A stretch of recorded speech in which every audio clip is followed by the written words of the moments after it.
हम इस वक्त हैं बीनो हॉस्पिटल और हम बीनो हॉस्पिटल में जो डायरेक्टर हैं बीनो के, डॉक्टर मोहम्मद इफ्तिखार आलम साहब, उनके साथ मौजूद हैं और उनसे एक नशिस्त का एहतमाम किया गया है। तो आए उनसे पूछते हैं कि बीनो हॉस्पिटल भावलपुर के मरीज़ों, खासतौर पर जो कैंसर के मरीज़ हैं, उनके लिए क्या खदमात सर अंजाम दे रही है। अस्सलाम वालेकुम डॉक्टर साहब। वालेकुम अस्सलाम। सर क्या हाल है आपके, अल्लाह ठीक का है? शुक्र सर, आपकी दुआ है सर। अच्छा सर, ये बीनो हॉस्पिटल भावलपुर में कैंसर के मरीज़ों के अलावा और मरीज़ हैं, उनके हवाले से क्या खिदमत सराहत दे रही है? सर बहुत शुक्रिया आसिम भाई। हम सर थोड़ा सा, मैं पहले आपको अपने बीनों के बारे में थोड़ा सा बता दूं। बीनों का आगाज़ अगस्त 1998 में हुआ जी। और हम तकरीबन पिछले 25 साल से इस इदारे का काम कर रहे हैं और इसमें पेशेंट्स को खदमात फराहम कर रहे हैं।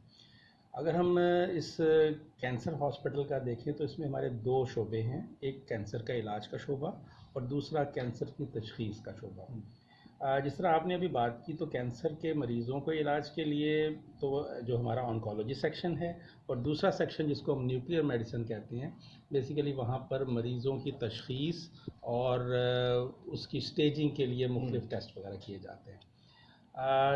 जहाँ तक कैंसर के मरीज़ों का ताल्लुक़ है, हमारे पास अल्लाह का शुक्र है कि इस वक्त जो पॉसिबल ट्रीटमेंट कैंसर की है वो सारी सहूलियात मुयस्सर हैं सवाए सर्जरी के लिए।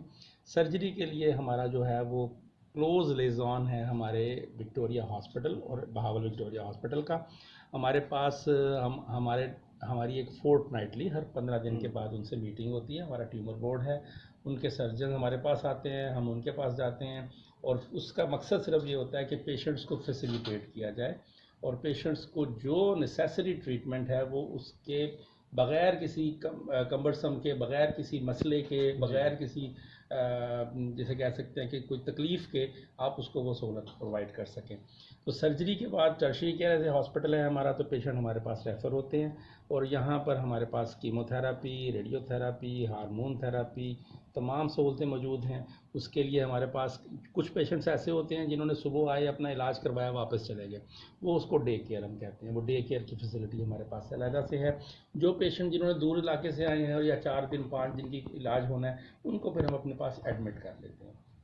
सही, तो वार्ड में उनको तमाम फैसिलिटीज़ प्रोवाइड की जाती हैं और मैं आपको साथ यहाँ ये भी बताता चलूँ कि वहाँ हम कैंसर के जो पेशेंट्स एडमिट करते हैं उनको एमरजेंसी मेडिसिन और 3 वक्त का खाना हमारे बहावलपुर कैंसर सोसाइटी जो हमने बनाई हुई है बीनो में, उनकी तरफ से फ्री ऑफ कॉस्ट दिया जाए। जी डॉक्टर साहब, ये बताइएगा कि सेहत कार्ड के हवाले से क्या आपका हॉस्पिटल रिटेन कर रहे हैं मरीजों को? जी सर, बिल्कुल सर। ये सेहत कार्ड यूनिवर्सल तो अभी पिछले इस साल फरवरी में हुआ था। जी जी।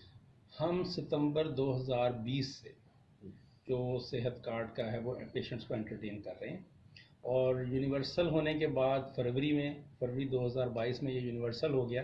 तो यानी उनका जो CNIC है वही सेहत कार्ड था।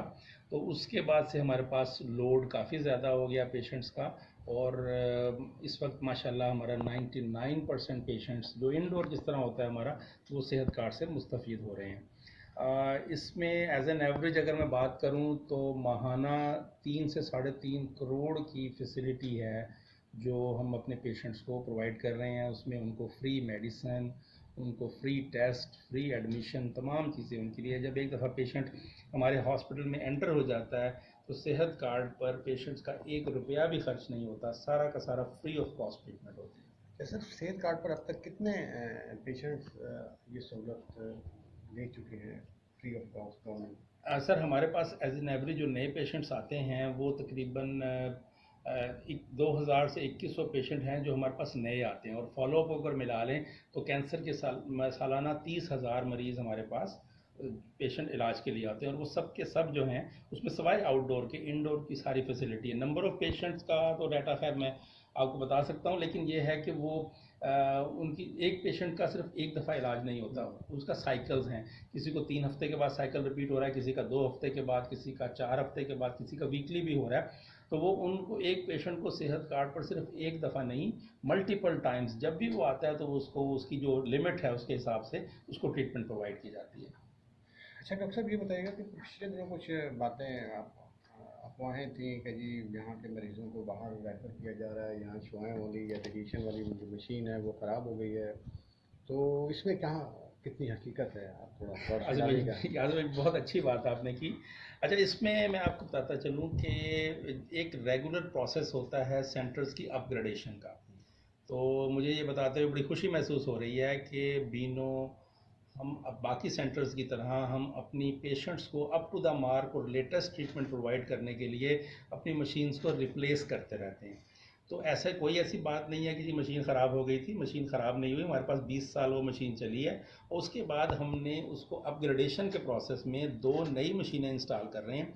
उस दौरान ये 3 से 4 माह का गैप है जिसमें सिर्फ हम रेडियोथेरेपी के लिए अपने जो हमारे नज़दीकी जो हमारा दूसरे हॉस्पिटल है कैंसर का जो एटॉमिक एनर्जी के, वहाँ पर हम उन पेशेंट्स को एडजस्ट कर रहे थे। और लेकिन अब इंशाल्लाह ताला अगले 2 हफ्ते में हम ये दोबारा से ये फैसिलिटी स्टार्ट हो जाएगी और वो पेशेंट्स को बाकी उनका सारा इलाज, कीमोथेरेपी, हार्मोन थेरेपी, जो कुछ भी है वो हमारे पास, और जिनको नेसेसरी ट्रीटमेंट सिर्फ रेडिएशन की थी वो भी हम उनको अपने नज़दीकी अस्पताल में एडजस्ट कर रहे थे। और ऐसी कोई बात नहीं है कि मशीन ख़राब हो गई है, ये एक रेगुलर प्रोसेस है। हर सेंटर में अपग्रेडेशन होती है, एक मशीन होती है, एक फैसिलिटी होती है, जब आउटडेटेड हो जाती है तो उसको अपग्रेड किया जाता है ताकि लेटेस्ट मशीन हो और लेटेस्ट टेक्नोलॉजी से पेशेंट को ट्रीट किया जाए। बहुत शुक्रिया डॉक्टर साहब, आपने हमें टाइम दिया और आपने मालूमात फराहम की, और हम आपके शुक्रगुजार। बहुत बहुत शुक्रिया सर, शुक्रिया। बहुत शुक्रिया, मोस्ट वेलकम सर।